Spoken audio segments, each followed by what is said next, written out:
وحويان ما أنت شركة جلال وحكى هذا يا بيش عيسى معناها وحي حركوها وويس وحيالا رياء جرا رياء أونا يعلو وحلو هذا أنا هين مركا قوة بدن كارلينا ما أنت وحويان تقال كيسوكي مركي ودعي بيش عيسى واتي دبابات كيوت ديارته أو شيء ين بيش عساق وكوي يقولوا كتجواي وكوي كل مريء وكوي أقلل هوستو ذا يبون دوينك هوستو وكوي كجري أضوال كاتك تودات كرانسا واجي تجي هالكاد استاجتي الحماس هذا يحولها قبل كل تكتوات كرانسا والنصيب در ماتا الرياضة عاد ماتا حيبها تكوها واويسو الليل هاي يعني قاله أيات هورت حاران كلمة حاران يسكن لقال قال لها وادي هذا قالت تجي هذا قالا تاسو waxa cadaynaysa dagaalkii sokeeyay markii uu dhacay anigu waan igii barta aalay kamaan qaxin takala labaad waxa weeyaan badalnimada haddaad kala garan weydo Soomaaliland iyo Soomaaliya xalay waxa tiri ninka bayla la yiraahdo maal gelinay lacag buu siyaabaa tiri mid ya lacag uu bal walba soo diraabaa tiri haddaan maanta Ismaaciil Umar geelo wax ka sheego afxumo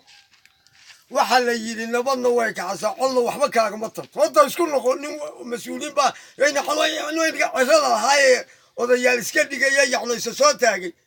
ee yiri xaafada naga duub markaad hadlayso hadalkaagu hadduu lud iyo laf kala yeelan waayna dhibteeda ay leedahay waxaan ku leeyahay hadda gaalaha ku hantiya hadda gaalaha halkan waxba kuma yaalaan waa markaan hadalladaadii ka jawaabno annagu Ismaaciil Umar geela ka dambeeyana oran mayno aflagaadeyn mayno adu xalay waadiga beyle aflagaadeynay beyle Soomaali u joogaa Somaliland ma joogo Somaliland waa meesha nabadda lagu caano maal weeyaan meesha hula uu ka dhacayo beyle joogaa la isku laayay ee habeen walba qarax uu ka dhacayo beyle joogaa halkan ma joogo taas horta waa kugu nasiib daro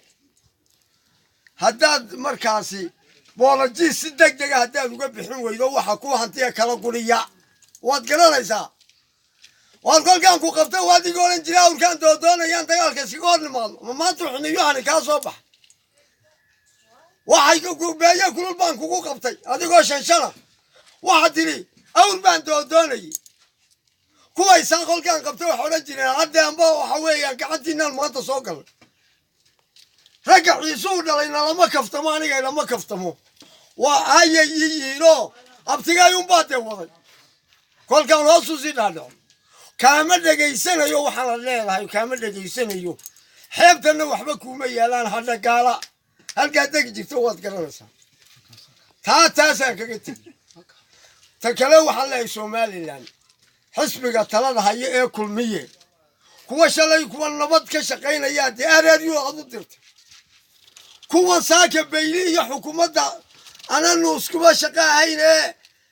Somaliland baa inaka layna yira Soomaaliya kuwa ka sheekeynaya de waxa weeye sharciga iyagana hal hor keeno odayaale xalay kaalay xisbiga kulmiye wasagana waxaan leeyahay ee talada haya maanta waxaan leeyahay kulmiye waa kii aan dhaxda u xidhanay waa kii aan u dadaalnay waa kii aan waxa weeyaan wax la hubaan haysanaa wax la hubo ayaan haysanaa baan niri markaan kulmiye walaalaynay maanta waxa weeyaan islaantii nin baa deeyidi kale hooyo birtan iyo nimankan la yiraahdo maaha biraha tuma dee wuxuu yidhi anigu waxa weeyaan birtan ganaaciya adigu lugaha waxa weeyaan dee baalka ay buufi buu yiro sidaa dhe dee islaantii bay maradii ka baylado wuxuu yidhi isudu inay waxay mooday leeyahay waan ka helay aad waxay inay leedahay ka dartay buu yidhi dee ka dartay ha noqonina maanta waddankan waxa weeyaan bari iyo galbeedba hulac baa ka baxay talada maanta waxa weeyaan salaadiidu kuwii nabadda tolaya dee waxa weeyaan jeelka aad u taxaabto dee waxa weeyaan waxaan leenahay Somaliland nabad bay ku caanamaashay وانا اقول لهي وانا كشقين ان اللي بتقلي هذا لك هدي الله انسان قدرت انه قتل مويان وقف حيبه